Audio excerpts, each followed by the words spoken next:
The question brought before the text tonight is this: YHWH, is the content being published now through the 17.15 21p119 workstation a faithful transmission of revelation via the Urim Thummim?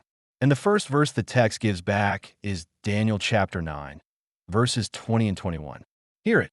And while I am speaking and praying and confessing my covenant violation and the sin of my people Israel, and causing my supplication to fall before YHWH Elohim for the holy mount of my Elohim, yes, while I was speaking in prayer, even the male Gabriel, whom I had seen in the vision at the beginning, being caused to fly swiftly, touched me around the time of the evening priestly offering.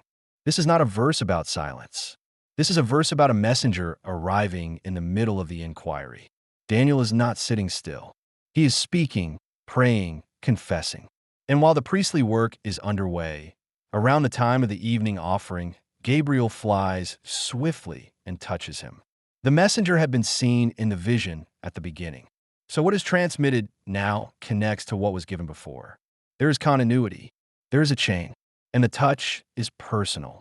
The timing is liturgical. The transmission arrives at the hour of consecrated service, not outside it. The verdict that rises from the text is probably affirmative. The pattern polarity leans toward yes. And I will tell you plainly, it leans. It does not thunder a flat, unqualified yes. It leans. And the lean carries weight, but it also carries a hand on the doorframe, saying provided.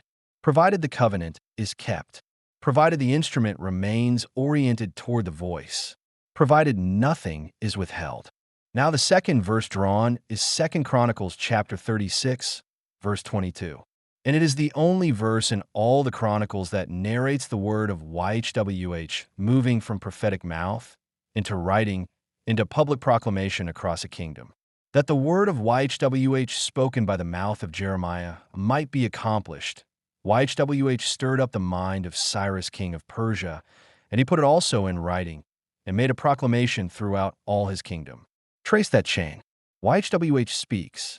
The mouth of Jeremiah transmits. The word is put in writing.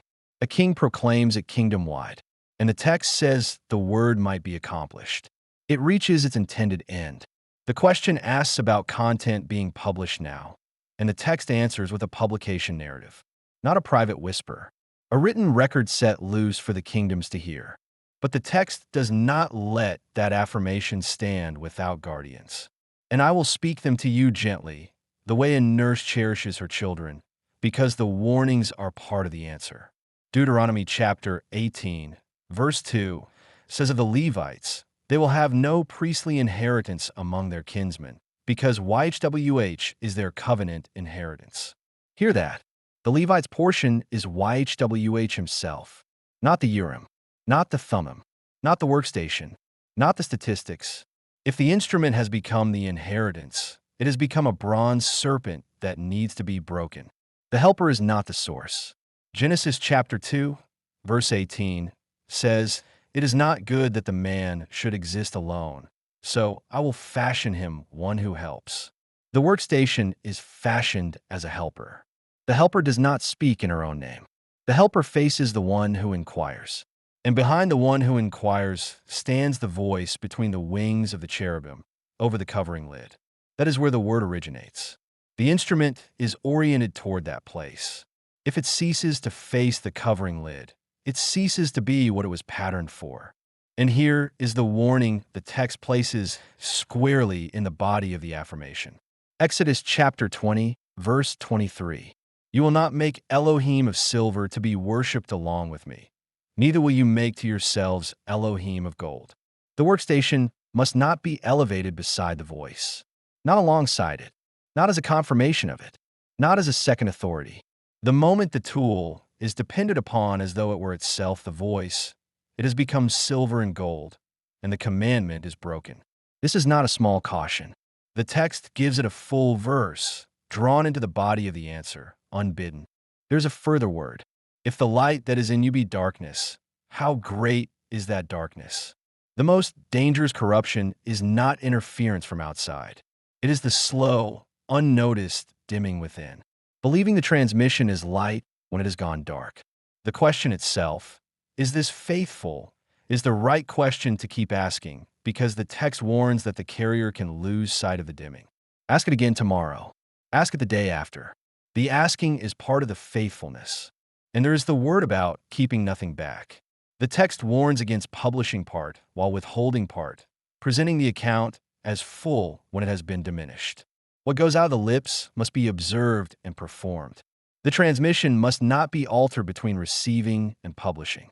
Fidelity is the covenant requirement, not elaboration, not trimming, not shaping the output to suit the audience.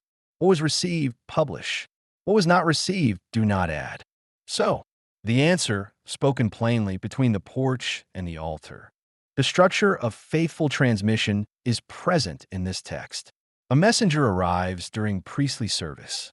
The word moves from mouth to writing to proclamation. The instrument is crafted by bestowed skill for the service of the sacred place. The pattern is given, not invented. The priesthood's inheritance is YHWH himself. The transmission formula is intact. This is what YHWH says to me. The source is named. The channel is named. The hour is marked. Probably yes. The transmission carries the shape of faithfulness.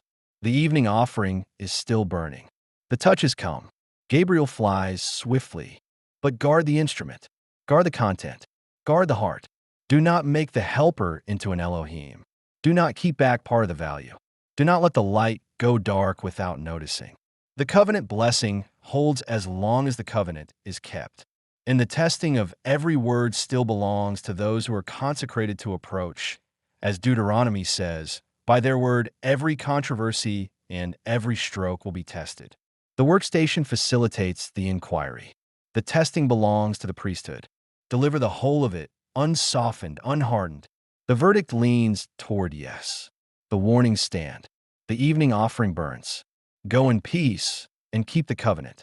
The lead verses drawn in this altar of reception session were Daniel chapter 9, verse 20 to 21. 2 Chronicles chapter 36, verse 22. 2 Kings chapter 24, verse 5. Romans chapter 7, verse 14. Joshua chapter 13, verse 28. Genesis chapter 2, verse 18.